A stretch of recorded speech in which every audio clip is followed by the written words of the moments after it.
La parole est donnée maintenant à monsieur le premier vice-président du conseil départemental de l'Aude, mais également conseiller départemental du canton des Corbières, Hervé Barrault. Merci Madame le maire, chère Isabelle, mesdames et messieurs les élus, mesdames et messieurs les membres de la famille de Maurice, avec ma collègue Cathy-Aline Fortuné, nous représentons le département et sommes heureux, particulièrement heureux d'être ici aujourd'hui pour ce double événement qui prend son origine quand même dans la célébration de l'action d'un homme dont je me plais à dire et à redire que d'abord, c'est un enseignant laïque qui a toujours eu chevillé au corps cette volonté de promouvoir la jeunesse, de promouvoir l'éducation et de faire en sorte justement que ces jeunes qu'il a eus en responsabilité soient tous traités à égalité. Et son engagement dans le sport témoigne de cette volonté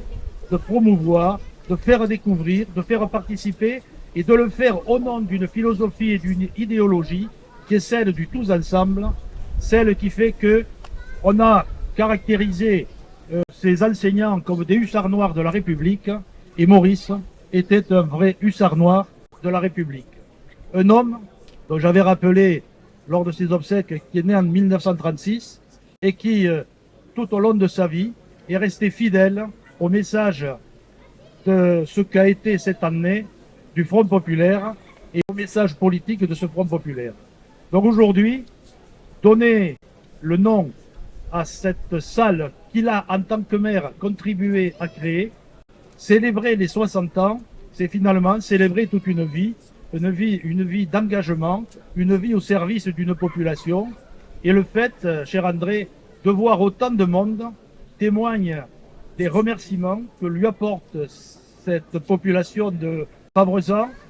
les anciens et les moins anciens, à l'action de cet homme qui aura marqué de son action une empreinte indélébile dans cette commune, qui fait que désormais, effectivement, le nom de Maurice Séguier sera et est toujours associé à Fabrezan. Alors, je ne vais pas être plus long puisque je vois que derrière, il y a d'autres personnes qui vont s'exprimer. Je veux simplement redire aux sportifs et aux dirigeants que le département,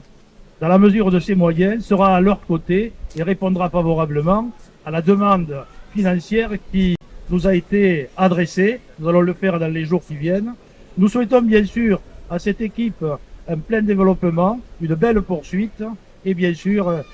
gravir les échelons des qualifications à venir. Je vous souhaite et nous vous souhaitons